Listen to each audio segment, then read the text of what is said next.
Takle, zdaj bomo pa pogledali malo, kako dejansko znotraj nekega dokumenta lahko sodelujete z drugo osebo in kako v bistvu jaz pristopam k temu pri svojih projektih.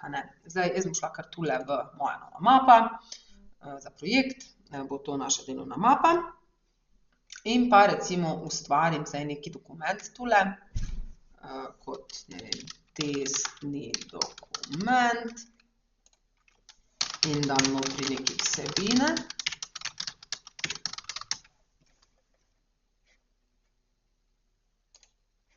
Evo, dam tak. In potem zdaj, kaj lahko počnemo? Zdaj, vi morate vedeti, datoteke pa mape v Google Drive so v oblaku. To pomeni, če nekdo drug pride zdaj v to datoteko, boste videli drugo barvo tega kazalca in v živo lahko gledate, kako piše.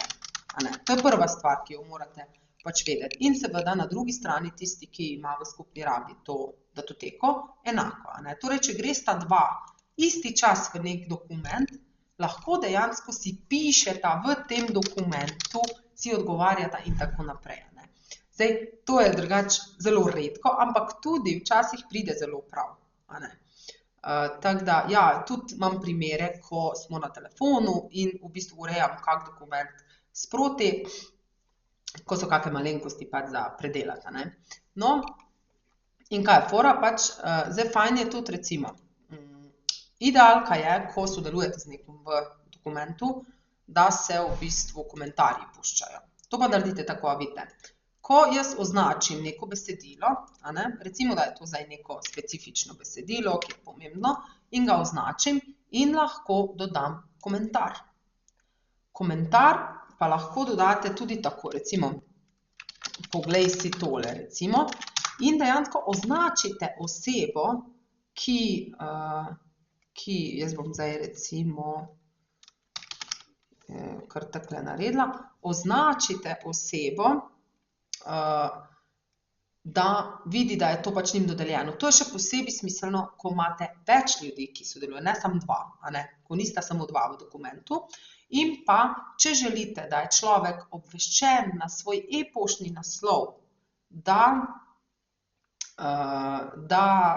ste nekaj pač jim dodelili, torej hočete res specifično neki vidijo, in v komentar dejansko dodate tole info@intelektum.si, tale mail, poiščete pač njihovo uporabniško ime in to, in dodeli osebi.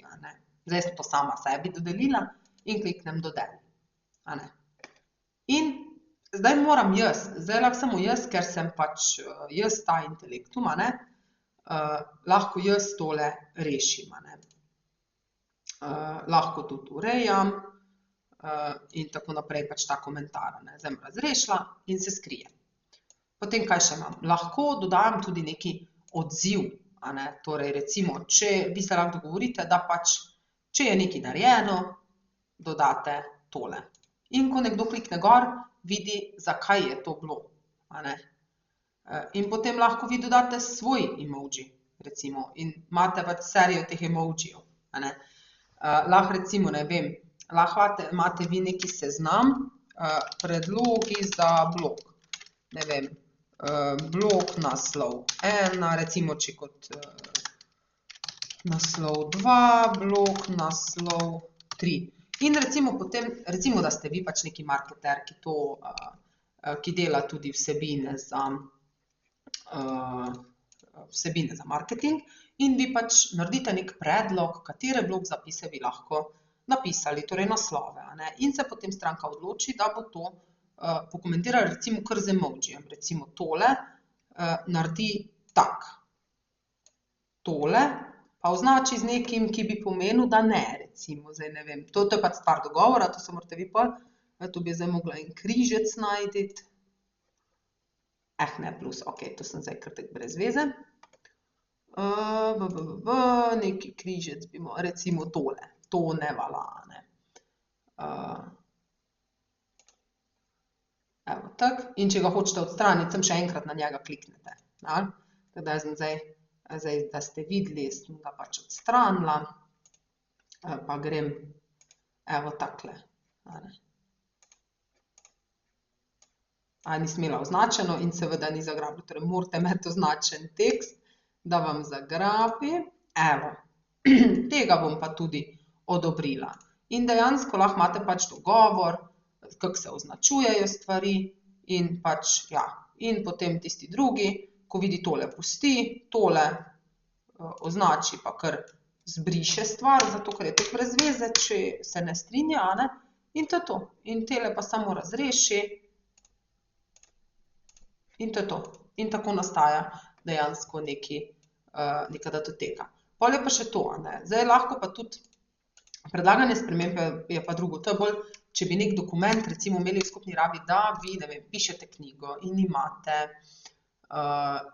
imate nekoga, ki to kot laik bere in vam predlaga spremembe, pa nočete, da vam posega dejansko v vaš dokument, a ne, da tako, in ima opcijo recimo narediti tak, predlaga spremembe. Bolj levo poravnaj, recimo.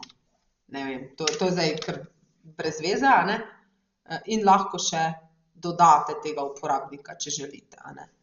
To sem jaz zdaj dala, nekaj tak, da moram pa ven, pa morate ven, ja, to bi zdaj še kar tale predlog sprememb in morate izklopiti predloge sprememb, a ne. Zato, ker če imate vi predloge sprememb vklopljene tukaj, boste vse, karkoli naredite, ne boste nič, recimo, če imate predloge sprememb, dejansko karkoli naredite, vi ne boste spremenili dokumenta, ampak bo to predlog, a ne. Torej, vaš predlog je, da se tole izbriše, a ne. To je zanimivo za urejanje, za dejansko urejanje dokumentov. Jaz pri svojem delu tega ne potrebujem, ampak je definitivno veliko situacij, v katerih je lahko to koristno. Tako da na tak način nekako lahko sodelujete z ljudmi v teh dokumentih. In pa kaj imam še jaz, recimo imam eno konvencijo, eno navado, pač vedno naročniku rečem, naj si izbere eno barvo, s katero bo pisal svoje tekste, a ne, torej svoje odgovore, mi dajo informacije, zato ker jaz pač v bistvu v neki skupni datoteki je ves čas materiali, ki jih potrebujem, a ne, in potem pišem alinejo, recimo račun za sprejemanje plačil, potem imam recimo osebna izkaznica za Stripe verifikacijo, a ne, to nucam, in potem dejansko mi stranka lahko kar tule zravno napiše v svoji barvi, SI56, bla, bla, bla, bla, bla, bla, bla, a ne, in označi recimo za svojo barvo ta tekst, da jaz takoj vem, a ne, ko jaz vidim tak tekst v tej barvi, takoj vem, da ona nekaj napisala, a ne, ker kaj se zgodi, a ne, zdaj, če se navadite na to omembe ljudi v komentarjih, a ne, torej, če delate vse v obliki komentarjev in potem tele omembe, to postane zelo zoprno za tistega, ki ga omenjate, zato ker za vsako omembo, če pač tako označite, a ne, dobi mail. To, kar sem tule, a vidite, ker dodelite in pač dobi človek mail, a ne, zdaj, če ne, pa to samo sebi namen. Tako da, najhitrejše, najlažje se mi je tole izkazalo, ker potem, ker fora v tem jaz rabim tudi sledljivost. Meni ni okej, recimo, da je to v komentarju, tu nekaj mi stranka recimo trr napiše, pol pa jaz to razrešim, pa vse zgine. In to je velik problem, zato ker jaz hočem vedeti, kaj se je naredilo in kaj se ni. In če jaz v bistvu kot komentar in komentar potem zbrišem, a ne, ker recimo, če imate vi ful komentarjev dol, je pa to grozno nepregledno, in pač komentarji v takem primeru potem ne laufajo.